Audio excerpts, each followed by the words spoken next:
May hapon sugbog Kabisayan, hepe sa Carcar City Police ipa-relieve tungod sa kakuwang sa seguridad nga iyang gipatuman sa syudad. Gisusi karon sa kapulisan kung kinsa ang nagtulis gamit ang mga nakuha sa security camera.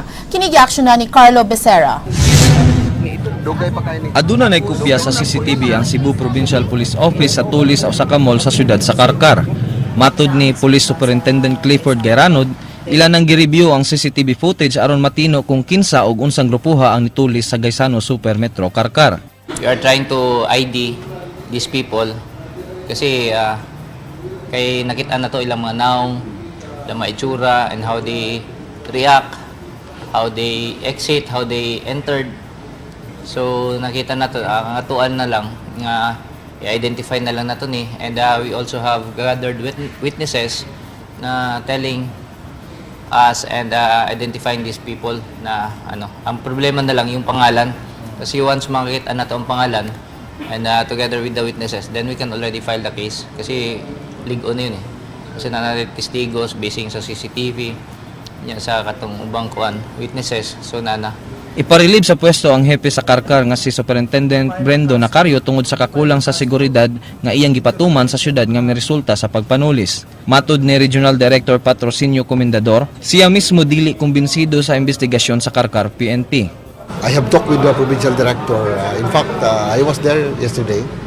We have a case conference, and the PPO now is Cebu Province is taking over the lead investigation.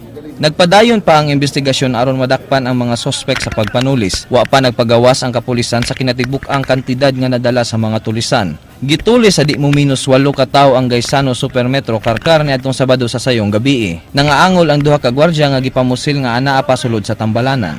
Alang sa Aksyon Bisaya, Carlo Becerra, News 5. Napulo ngadto sa 12 ka mga tawo ang responsable sa pagpanulis sa Gaisano Super Metro sa Carcar City.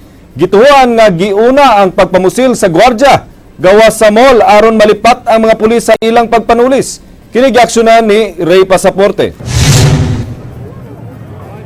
Gitulis niadtong Sabado sa gabi ang Super Metro nga nahimutang sa sitio Tangasan sa Barangay Valladolid sa Dakbayan sa Carcar. Gibana-bana napu ngadto sa 12 ka armadong tao ang responsable sa pagpanulis.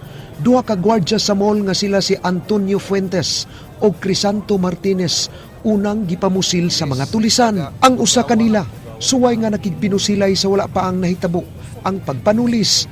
Dihang nagkagubot na ang mga tao sa sulod sa mall tungod sa pinusilay. Misulod dayon ang laing pundok sa mga tulisan. Ilang gikuha ang mga alahas sa mga estante sa usa ka jewelry store, samtang ang uban mikuha sa mga kwarta gikan sa mga kahira sa mall. Si Eunice ug ang iyang kauban ni adto sa mall aron mopalit og pagkaon. Samtang didto sila sa sulod, kalit lang nabati nila ang buto-buto sa armas nga maoy nakapaukay kanila og sa mga tendera. Ito lang kung mga bumbilya lang to ba sa siling ng buto. Napunan man. Nya nakita na akong babae nga nagdagan, nagbitbit sa bata. Gibira gidali-dali ba, so murag na trigger ko nga something is wrong. Hangtod karon, wala pa matino kung pila ang kantidad sa mga alahas ug kwarta nga dadala sa mga tulisan. Gituuhan gigamit sa pagsibat sa mga tulisan ang usa ka itom nga pick-up nga giparking atubangan sa mall. Si Pubias Pag-Usara, SP Secretary sa Carcar City niingon nga ihapang nakitaan ang pagkarga sa samaran nga gwardya alang sa pagdala sa hospital. Gibana-bana, nilanat lang 5 ngadto sa 10 minutos ang pagpanulis. Milanat pa og mga 15 ngadto sa 20 minutos una pa nakaresponde ang kapulisan sa Carcar. Unang nadawat nila nga alarma ang pagpamusil og dili tulis. Less than 5 minutes humana ang Dahil nakuha oo. daghan. Ang katulang jewelry. Ang atubangang bahin sa parking area sa mall napuno sa mga usyosero hangtod na kagahapon sa kadlawon. Nangabot sila si Superintendent Rex Direlo ang hepe sa Regional Intelligence Division sa PRO7 ug mga sakop sa Scene of the Crimes Operatives. Nahipos sa mga sakop sa Soko ug daghang kabhang sa bala sa gawas sa mall. Alang sa Aksyon Bisaya, Ray Pasaporte, News 5. Nangayo ang kapulisan sa pag-abag sa katawhan aron masumpo ang mga giplanong mga pagpanuli sa lalawigan. Mihangyo si Senior Superintendent Clifford Gayranod sa Provincial Police Office sa mga tao sa pag-report dayon kanila niadtong mga tao nga adunay kadudahan ug mga lihok. Mato ni Gayranod, dako ang ikatabang sa mga tao batok sa kriminalidad tungod kay limitado lamang ang gidaghanon sa mga pulis. Kung namoy madudahan or suspected na mga dapat tawag kagad mo sa pulis kasi wala may mawala sa inyo. Para makareact sad mi kasi we cannot be there 24 hours a day. Although as much as we want, hindi kami pwede magstay sa area ng 24 hours. So, nasad mi kuan ba?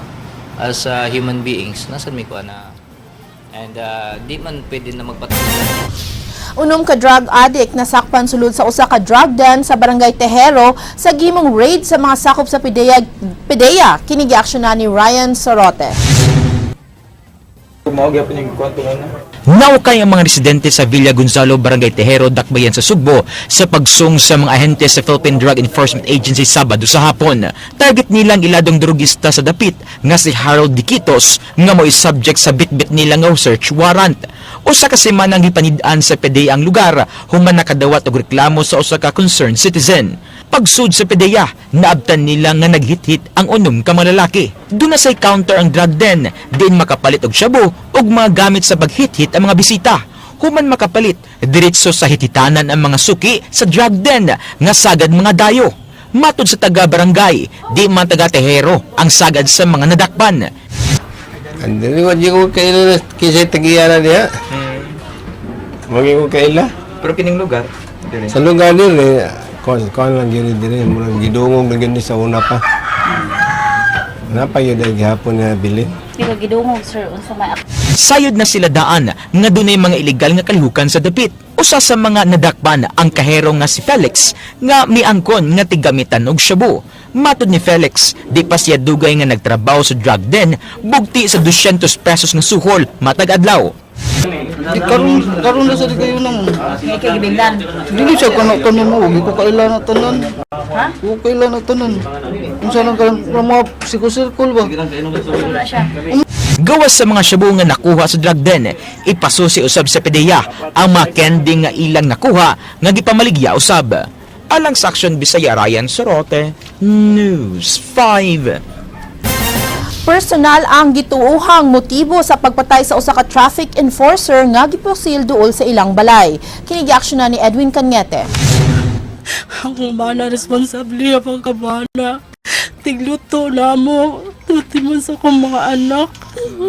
Sakti ko kadawat nga tabo niya kalit-kalit kayo. Midangungoy ang byuda nga live-in partner sa usa ka sakop sa Cebu City Traffic Office nga gipusil patay haduol silang panimay sa A. Turmi Street niadtong Sabado sa gabi. Si Maria Risa Milicor nagkanyon nga usa lang katawo ang iyang gidudahan nga adunay plano nga mopatay sa iyang kapuyo. Kini iyang giila nga uyuan sa iyang kapuyo nga si Arman Garces. Matud niya nagkalalis ang iyang kapuyo nga si Michael Garces ug ang uyuan ini kabahin sa birha sa bintana. Sila ang gikalalis good. Ang iya parinti raman niya. Kuan 1 week before ana na siya mo iyang gikalalis. Ito nga wala man siya ang gika kontra maski sa trabaho bin na siya gika enkwentro gyud. Tulo ka buto ang nabatian ining batan-ong lalaki nga samtang nagduwa sila og basketball. Pabutogod. Oo. Nya natumba man tong motor binog gitubangan siya gipusil di ay. Gipusil siya. Pila ka buto imong nadunggan? Tulo. Giabaga sa Cebu City Hall ang tanan nga gastuhan sa namatay nga traffic enforcer. Pangulo sa CCTO nga si Attorney Ray Gialon, bibutya nga ilang hatagan og trabaho si Milicor nga mo'y mupuli sa iyang kapikas.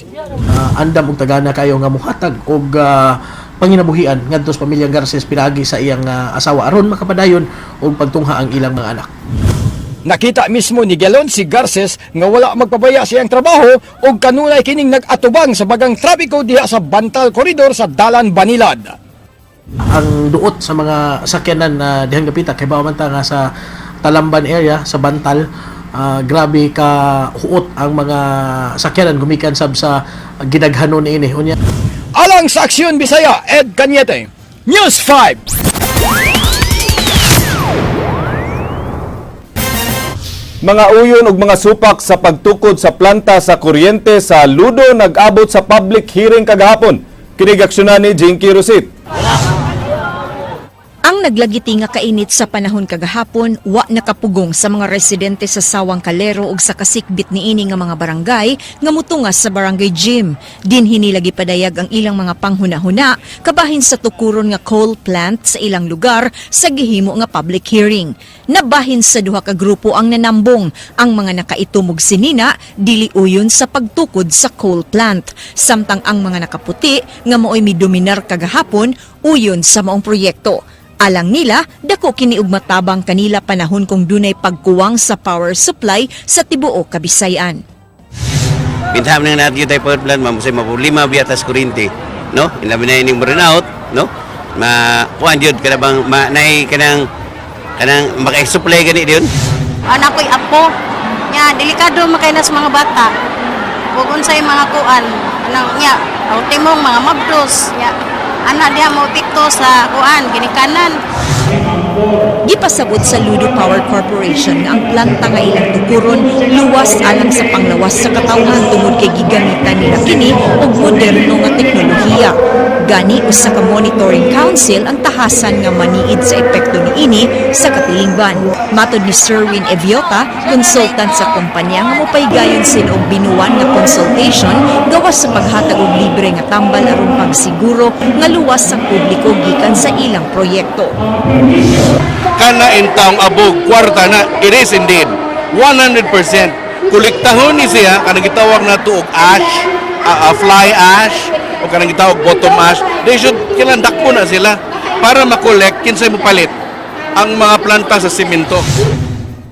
Karong simanaha, gitakdang tukion na sa Committee on Environment ang resulta sa maong public hearing aron madesisyonan na ang katukuran sa multi-million pesos nga proyekto dinhi sa Sugbo. Alang sa Aksyon Bisaya, Jinky Rosit, News 5. Kaparian sa Archdiocese sa Sugbo giawhag sa Arsobispo nga motabang sa mga naapektuhan sa El Nino. Kinig aksyonan ni Ryan Sorote. Gimanduan ni Cebu Archbishop Jose Palma ang kaparian nga tabangan ng mga biktima sa El Nino sa Sugbo. Matod ni Palma, mahimong makapangitag paagi ang mga pari aron matabangan sa bisan unsang paagi ang labaw nga nanginahanglan. Sayod si Palma nga dunay mga lugar sa Archdiocese nga dunay mga pananom ug kahiupan nga nangamatay og nangliki nga basakan tungod sa kainit. Ang mga epekto sa El Nino ang gihulagway ni Palma nga mga epekto sa pagpabaya sa katawhan sa kalikupan. Mipagawas na og oratio imperata ang simbahan aron pagpangayog uwan. Tanang panahon importante ang atong pagampo o mga pangamuyo nga ang Ginoo magpadala sa kinahanglanong uwan kay naghanagig mga dapit nga init kayo og sobra ka tuyo pero sobra ka marano ang mga yuta o halos mga tanom ibag kamatay na gani. Dako sa bugmatabang sa pagbatok sa mga epekto sa climate change ang musulod nga lider sa nasod. Hangyo ni Palma sa mga pari nga magpabilin nga way dapigan sa umaabot nga piniliay. Badlungon og ipatawag sa simbahan ang mga pari nga musupak sa ilang palisiya aron malikayan ang dibisyon sa simbahan. Hangyo ni Palma sa mga botante nga hunaw-naon pag-ayo ang ilang pilion nga mahimong lider sa nasod. Matod ni si Archbishop Jose Palma, kinahanglan ligdom og reputable ang sunod nga mangu sa nasod. Gipadayag kini ni Palma sa nagtrending nga pamahayag ni Davao City Mayor Rodrigo Duterte kabahin sa nagtrending nga rape sa bilangguan sa mga Australian missionaries niadtong tuig 1998. Matod ni Palma, mapasaylura sa kasagaran sa mga Pilipino ang mga pamalikas ug mga kontrobersyal nga pamahayag ni Duterte apan di kini sa tanang panahon. Si Duterte mipadayag nga igo lang siya mipahungaw sa iyang kalagot sa nitabong gang rape sulod sa bilangguan. They serve us but not only us, no, they also relate with other people, no, in many parts of the world. What if, this kind of joke, no, would spread, no, to other people of the world. Alang sa Aksyon Bisaya, Ryan Sorote, News 5. Mga tangke sa tubig sa bumbero naghatod og tubig sa mga lugar nga nagkuwang sa supply dinhi sa Dakbayan sa Sugbo. Kini giaksyonan ni Jinky Rosit. 5 ka mga mini fire trucks gikan sa nagkalain-laing barangay ang gigamit kagahapon aron mo'y murasyon og tubig sa mga dapit nga grabeng naapektuhan sa supply. Ang matag fire truck gipuno og tubig gikan sa 4 ka mga fire hydrants sa Dakbayan. Pag-abot sa area, andam na ang mga lumulupyo sa ilang mga containers. Muagas lang ang ilang gripo matag alas 11 sa gabi ug mapawong na pagka alas 3 sa kadlawon. Sugad gipatuman ang sunod-sunod nga water interruption karon pa nakasuway ang barangay Alaska Mambaling og rasyon sa tubig. Busa ato mamatikdan karon nga ang mga residente nag-iyahay og pila sa ilang mga balde ug mga containers sa tinguha nga makatigom sila og tubig. Silang LV og Trinidad miingon nga lisod kaayo ang ilang kahimtang nga way tubig tibok adlaw, labi pa kay daghan sila sa ilang pamilya. Pertiging lisura kay nangano ang mga tao gud ipang-upina na lang ang kanang meter para makatubig. Nagpasalamat jud mi kay naami gamiton para panlungag. Bala nagkuan kay suwa na gyud nahubusan nami. Pila na kaadlaw. Kining kaluha nga mga bata gidungan na lang og kaligo sa ilang apuhan aron makadaginot og tubig. Among ikuan na ekonomiya lagi ligo. Tag sa kabaldi. Unya ang kanang iyang kuan, ang kinaligo isod para i-plus sa CR. Apan kung dunay nalipay, kasagmuyo sab ang gibati ni Cecil Gadiana human giingong gipolitika ang pag-apod-apod og tubig sa mga naapektuhan sa Manila. Ang ako lang nasakitan kanang hatag sa pinili ang tao kung rama mangayo dili nila tagaan. So ang akong gihimo nawag din ko mayor nga mataga og tubig ang taga diri. Kay unfair mo kay sa uban kung BOPK tagaan nilang rama dili. Nasayran nga usa pa lang kapribadong kumpanya ang mitubag sa ilang panawagan nga ipahuwam ang ilang mga water tanks alang sa napektuhan sa kuwang nga supply. Naghangyo ko, napakiluoy ko sa ato ang mga private companies. Please, part sa inyong pagtabang sa komunidad, magpahuwam sila sa ilahang water tanks. Ay magkabalaka sa gasolina kay ang syudad may mo shoulder ana. Alang sa Aksyon Bisaya, Jinky Rosit, News 5. 14 ka mga balay na sunog sa Villalon Drive, Capitol Site niadtong Sabado sa gabi. Samtang nasunog na usab ang ikatulong higayon ang usa ka bodega sa Arellano Boulevard, Dakbayan sa Sugbo. Kini giaksyonan ni Ray Pasaporte. Budiga nga nasunog sa nakalabayng buwan, nasunog ug usab sayo kaganihang pasado alas 4 sa buntag.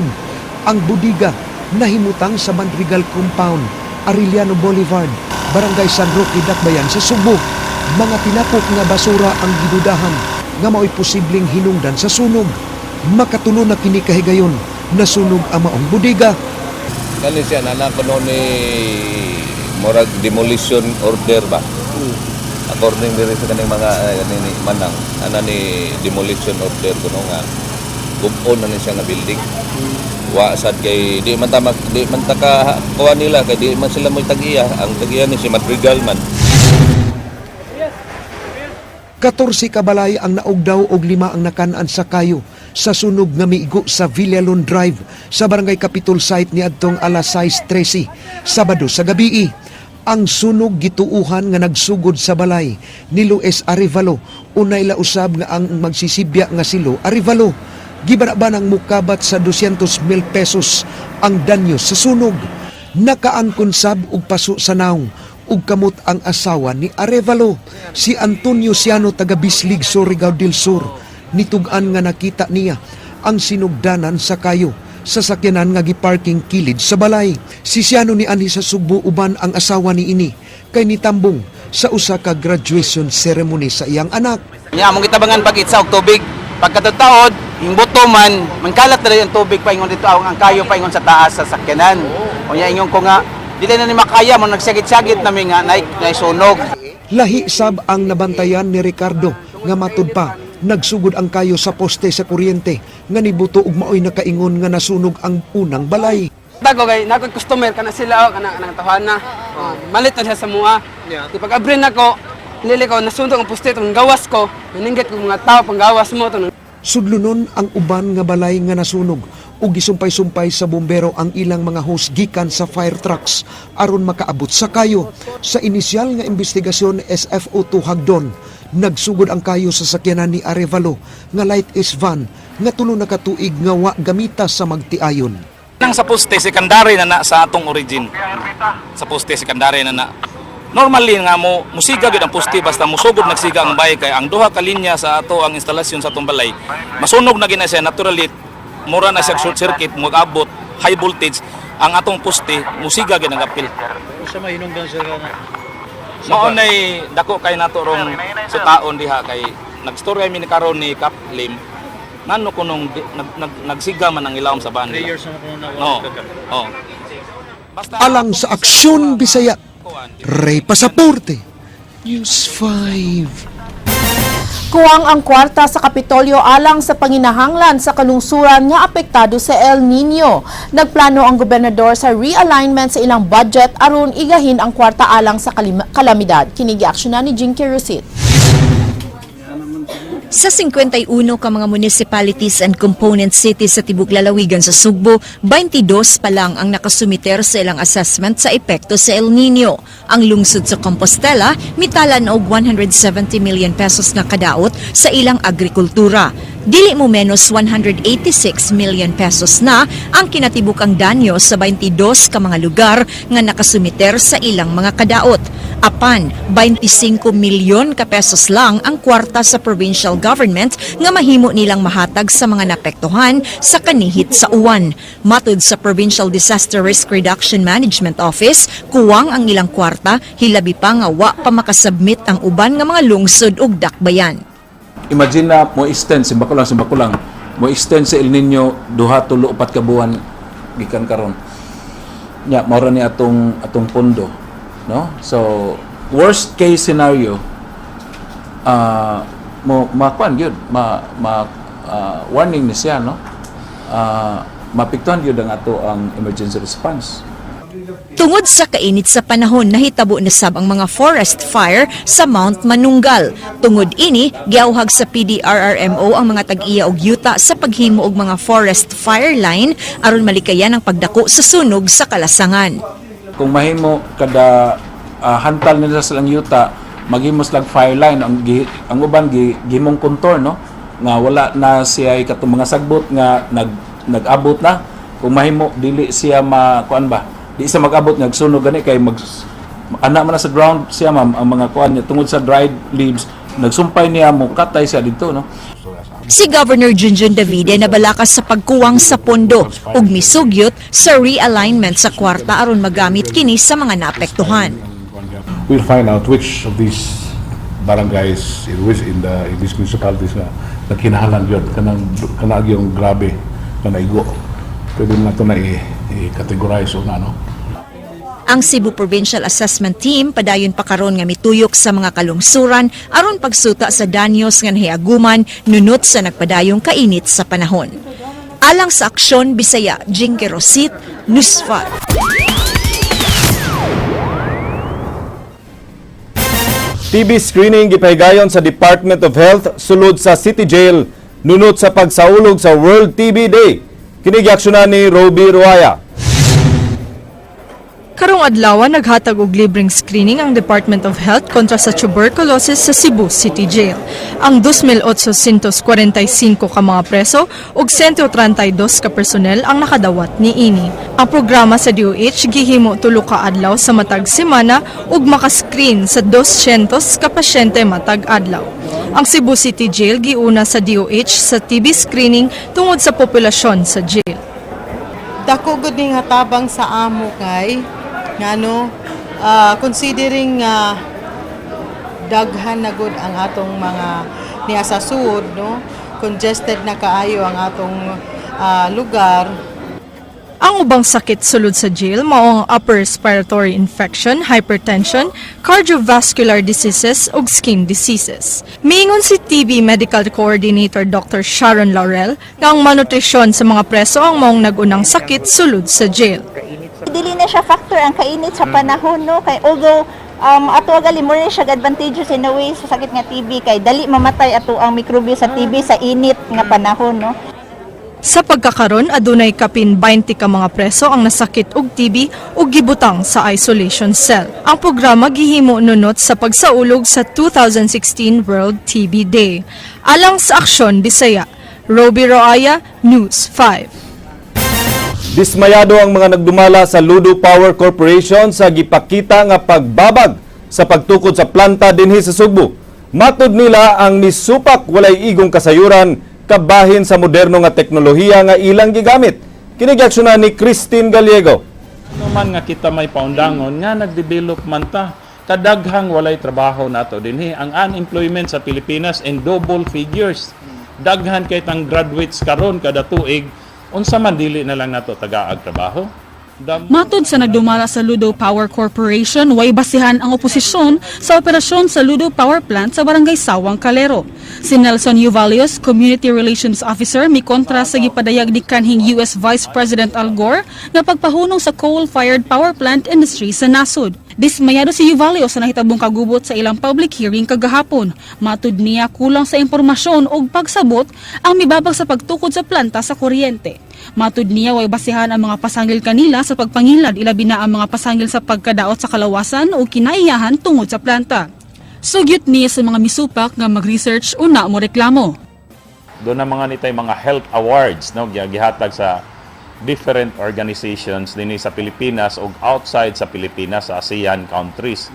Gitagaan ta kay tungod we are environmentally concerned. We are health concern, katong mga unsa-unsa na lang tong ilang gipaabot, those are all mitigated already. May pasalig si Uvalios nga di mahitabo sa Ludo Power Plant ang nahitabong negligence nga miresulta sa pagbuga og fly ash sa usa ka planta sa Naga. Alang sa pagsiguro nga luwas kini, usa ka monitoring council ang pagalangkuban sa mga NGOs sama sa Sanlakas, Greenpeace, representante sa LGU ug DENR. Mihangyo sila sa usa ka malinawon nga panagsabot og dili kaisog ang ipasulabi sa kontra sa coal-fired power plant. Matud niya wala huna-hunaa ang dakong ikatabang sa planta sa paghatag og trabaho. Matud ni Uvalios kung dili dawaton dinhi ang planta dadon kini nila ngadto sa Estados Unidos diin walay mobabag sa maong teknolohiya. Kaning mga Sanlakas, Greenpeace, I hope you are listening to us. Probably we could appeal to the US to give us also a chance to grow. Alang sa Aksyon Bisaya, Christine Gallego, News 5. Nagpinirmahay ang Cebu Provincial Government ug Manila Water Company Incorporated aron sugdan ang pagtuon sa pagsulbad sa problema sa tubig sa probinsya. Usa ka feasibility study ang buhaton sa Manila Water alang sa mga water project sa probinsya. Libre kini nga buhaton sa Manila Water alang sa Kapitolyo. Target sa proyekto ang pagsulbad sa kakuwang sa tubig sa ubang mga dapit sa kalungsuran, sanitation master plan ug transmission line sa tubig. Mipirma sa MOA si Cebu Governor Junjun Davide ug Manila Water President Gerardo Ablaza. Hopefully this long-term solution would really come to fruition and help solve our water supply problem in the entire province. As a matter of fact, the plant can supply 35 million liters per day, but as we speak from 25, we have per request of Metro Cebu Water District, we have gradually the past few days ramped up to 30 million liters per day. Hopefully in the next few days, Governor, we will reach the maximum of 35. Gidili ang paggamit sa cellphone sulod sa mga polling centers karong election. Lakip usab ang gidili ang pagpanigarilyo. Kinigiaksyonan ni Jovelyn Pepito. Ipagawas na og kamanduan ang Commission on Election nga nagdili sa mga botante paggamit og cellphone sud sa mga polling presence, labi na ang pagkuha og selfie pictures. Lakip sa gidili sa COMELEC mao ang pagpanigarilyo sud sa mga presento. Ilang gitinguha nga mahimong smoke-free ang tibuok palibot sa mga voting centers karong Mayo 9. Apan ang COMELEC Provincial Office mipadayag nga maglisod sila sa pag-implementar niini tungod sa kakuwang sa ilang mga tawo nga maoy mo-monitor sa publiko. Pero ang implementation ba kay daghan ba kay ng tawo? Pila ra kabok ng atong personnel nga magbantay na ang implementation na mo atong tanawon kung saon. Andam sab ang COMELEC nga mudawat og mga reklamo sa mga kalapasan sa eleksyon. Ipahimutang nila ang Provincial Election Monitoring and Assistance Center nga maoy mutubag sa tanang pangutana sa mga botante. Sila sab ang gitahasang manubag sa mga problema sa seguridad sa mga botante. So doon natay monitoring centers, municipal level, provincial level o sa regional level. So na-coordinate kami sa ubang mga agency o asa ni ibutang. Alang sa Aksyon Bisaya, Jovelyn Pipito, News 5.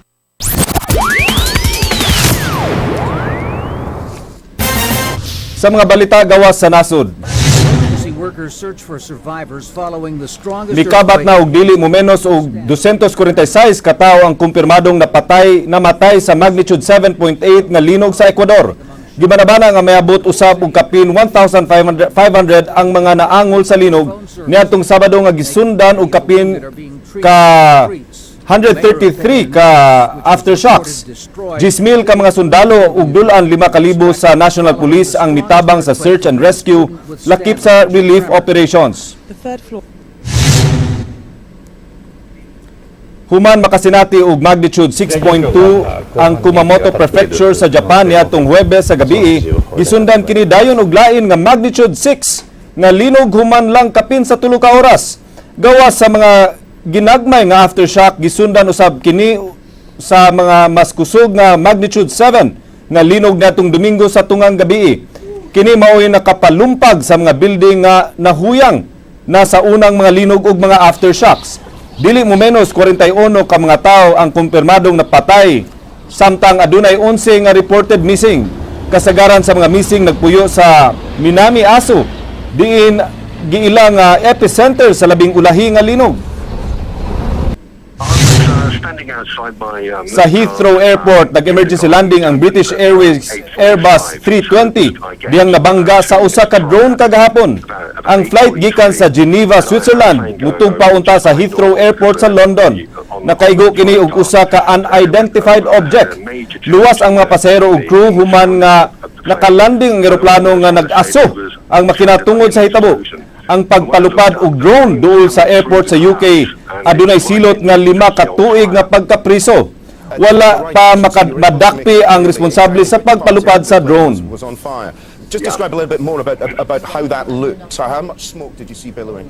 Well, there wasn't a lot of smoke billowing out at this stage because the actual engine itself was on fire. Si Maria Mica Maxine Medina mo'y napili nga mo represent sa Pilipinas alang sa Miss Universe pageant karong tuiga. Siya ang napilian gikan sa 40 ka mga contestant sa Binibining Pilipinas Beauty Pageant kagahapon.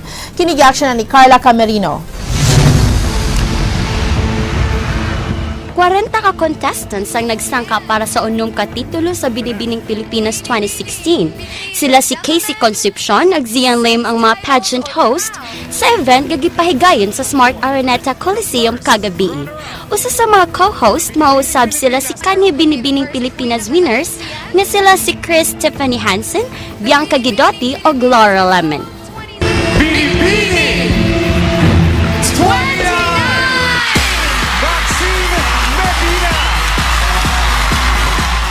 Sa 40 ka mga entrante gikan sa tibuok Pilipinas, nakaangkon sa title nga Binibining Pilipinas Universe 2016, mao si Maria Mica Maxine Medina. Siya gikoronahan ni reigning Miss Universe 2015 Pia Wurtzbach. Gikoronahan usab si Nicole Marie Manalo isip Binibining Pilipinas Globe, si Nicole Cordoves isip Binibining Pilipinas Grand International, si Miss Joanna De Para Aden isip Binibining Pilipinas Supranational, si Miss Jennifer Hammond isip Binibining Pilipinas Intercontinental, ug si Miss Kyla Verzosa isip Binibining Pilipinas International. Sila ang morepresentar sa Pilipinas sa umaabot sab nga mga laing-laing kompetisyon sa kaanyag sa tibuok kalibutan. Alang sa Aksyon Showbiz, Carla Camerino, News 5.